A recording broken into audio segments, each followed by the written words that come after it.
এক ঝুড়ি পুঁইশাক কাটলাম ছাদ বাগানের পুঁইশাক গাছ থেকে।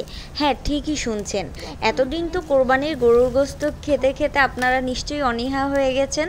সো গাইস, চলেন দেখে আসি আমার এই ছাদ বাগানের পুঁইশাক গাছগুলো। পুঁইশাক গাছগুলো দেখার আগে অবশ্যই আমার ঘর গল্প ইউটিউব চ্যানেলটি কিন্তু সাবস্ক্রাইব করবেন। সো গাইস, দেখতেই পাচ্ছেন চারপাশে কিন্তু একদম পানি দিয়ে মাখো মাখো, মাটিও ভিজা ভিজা। তো বুঝতে নিশ্চয়ই বাকি নেই যে বৃষ্টি হয়েছে। আর দেখেন বৃষ্টি ভেজা ওয়েদার কতটা সুন্দর। একদম বিকালে আমরা গাছ লাগাতে আসছি।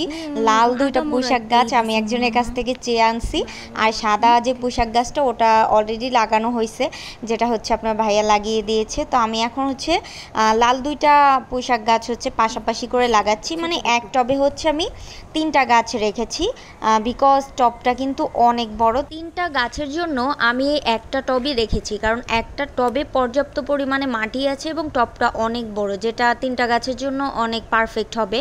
সো আমি মাটিগুলো চেপে চেপে দিচ্ছিলাম। আর এই যে দেখুন, মাশাল্লাহ গাছগুলা কত বড় হয়ে গিয়েছে। উপরে যেটা সাদা পুঁইশাক সেটা একদম মাচায় উঠে পড়েছে দেখেন। আর যে বাকি লাল দুইটা পুঁইশাক গাছ লাগিয়েছিলাম সেই দুইটাও কিন্তু বেশ বড় হয়েছে, দেখতে পাচ্ছেন তো। আর নিচ দিয়ে কিন্তু অনেক শাখা প্রশাখা বের হয়েছে, এই যে একদম কচি কচি পুঁইশাকের ডগা।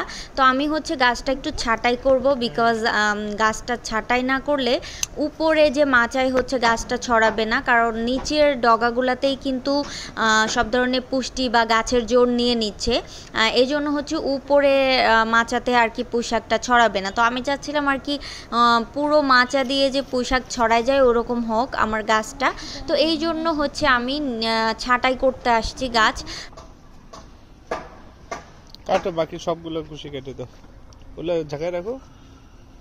আর গ্রীষ্ম বর্ষা এই দুটো মৌসুমে আসলে পুঁইশাক গাছ লাগানোর বেস্ট টাইম, কারণ পুঁইশাক গাছে আসলে প্রচুর পরিমাণে বৃষ্টিপাত হয়, বা বৃষ্টিপাতে গাছের পাতাগুলো অনেক বেশি সবুজ সতেজ এবং বড় হয়।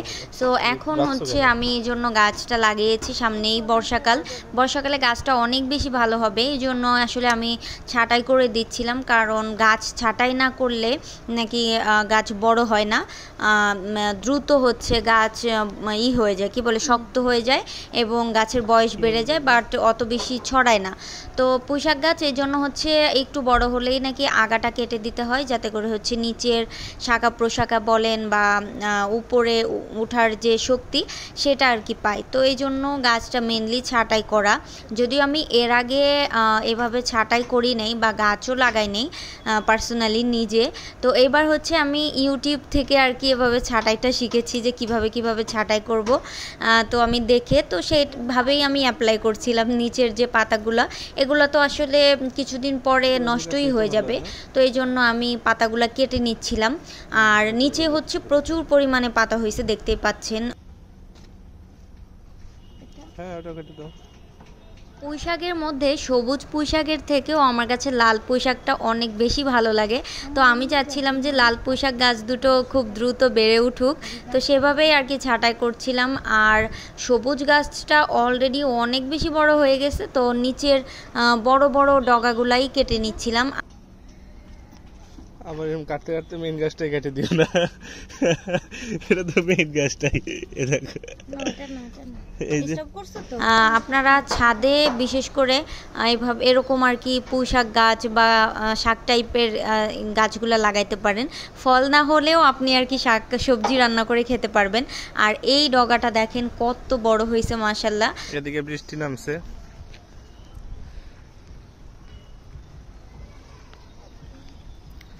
থাক, আর কিছু পাতা টাতা কাটো। নিচের গুলো সাফ করে দেন। এই যে এটাও তো একটা কুশি, এটা কাটবো। আর গাছের পাতাগুলা দেখবেন এক একটা মনে হচ্ছে যে বিশাল বড়, এক একটা পান পাতার মতো এরকম সাইজ হয়েছে। আমি কেটেও দেখাচ্ছিলাম পাতাগুলোর সাইজ। আর এত বড় বড় পাতা এবং গাছটাও এত হেলদি হওয়ার মেইন কারণই বৃষ্টির পানি কিন্তু গাছের জন্য অনেক বেশি উপকার। এটা আপনারা হয়তো সকলেই জানেন। বিশেষ করে এইসব লতা পাতা গাছের জন্য বৃষ্টির পানি কি যে উপকার সেটা আসলে বলে প্রকাশ করা যাবে না। তাছাড়াও গাছ যদি আরও বেশি হেলদি করতে চান, যেমন আমি গাছে চাল ধোয়া পানিটা দেই এবং ডিমের খোসা গুঁড়া করে দিতে পারেন এবং পেঁয়াজের যে খোসা এবং আলুর খোসা যে সবজির খোসাগুলো সেগুলো হচ্ছে আপনি একদিন পানিতে ভিজিয়ে রেখে সেই পানিটাও যদি গাছের গোড়ায় দেন তাহলেও কিন্তু অনেক বেশি উপকার। বিশেষ করে যেটা গোবরের সার, এটা তো আসলে আমরা এখন শহরে কোথায় বা পাবো বলেন, তো সেইটার অল্টারনেটিভ হিসেবে আসলে দিতে পারেন, সেক্ষেত্রে গাছ অনেক বেশি হেলদি হবে। তো আমি হচ্ছে একবার দিয়েছিলাম, কারণ এর মধ্যে হচ্ছে অনেক বৃষ্টিপাত হয়েছে, তার মধ্যে গাছ আর কি এতটুক বেড়েছে।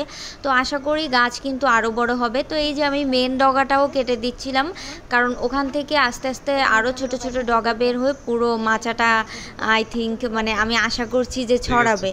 তো বাকিটা আল্লাহর ইচ্ছা, জানি না। আর এই যে দেখেন কতগুলো পুঁইশাক হয়েছে, মানে জাস্ট কল্পনারও বাইরে এতগুলা হবে আমরা ভাবিও নাই। আমরা যে ছাদে আসছিলাম গাছটা দেখতে, কিন্তু এরকম ছড়িয়ে পড়ছে এটা আসলে দেখি নাই। তো কাটার পরে দেখেন কত। তো আমি আপনাদের ভাইয়াকে বলছিলাম যে আগাটা বেঁধে দিতে, কারণ আমি আসলে আমি এত লম্বা না, আমার হাইট কম। সো সে হচ্ছে গাছের আগাটা বেঁধে দিচ্ছিল, যেহেতু ঝড় বৃষ্টি হচ্ছে, তো সেক্ষেত্রে আর কি গাছ নিচে পড়ে যাচ্ছিল। তো এই যে দেখেন আমি যেটা বলছিলাম যে সবজির খোসা ভিজানো পানিটা, সেটা হচ্ছে গাছের গোড়ায় দিয়ে দিচ্ছিল। তো এটা হচ্ছে গাছের জন্য কিন্তু অনেক উপকার। তো এই পাশের গাছগুলোও দিয়ে দিচ্ছিল, কারণ এই পাশে আমাদের এক্সট্রা হয়ে গিয়েছিল।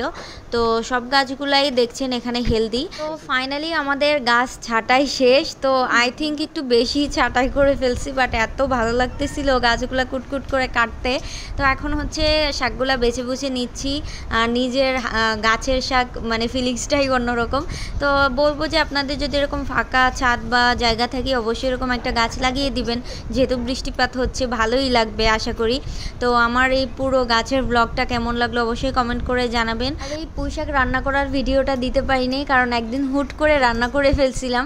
তো যাই হোক, যদি ভালো লাগে অবশ্যই একটা লাইক করে দিবেন। আর কারা কারা পুঁইশাক খেতে পছন্দ করেন অবশ্যই আমাকে জানাবেন, কারণ আমার পুঁইশাক ভীষণ পছন্দ। আর কমেন্ট বক্সে অবশ্যই আপনাদের ছাদ বাগানের ছবি দিতে পারেন, সেক্ষেত্রে দেখে আমার অনেক ভালো লাগবে। তো যাই হোক, আমার ঘর গল্প ইউটিউব চ্যানেলটি সাবস্ক্রাইব করে না থাকলে সাবস্ক্রাইব করবেন। দেখা হবে নেক্সট ভিডিওতে। সে পর্যন্ত আল্লাহ হাফেজ, সবাই ভালো থাকবেন। আসসালামু আলাইকুম।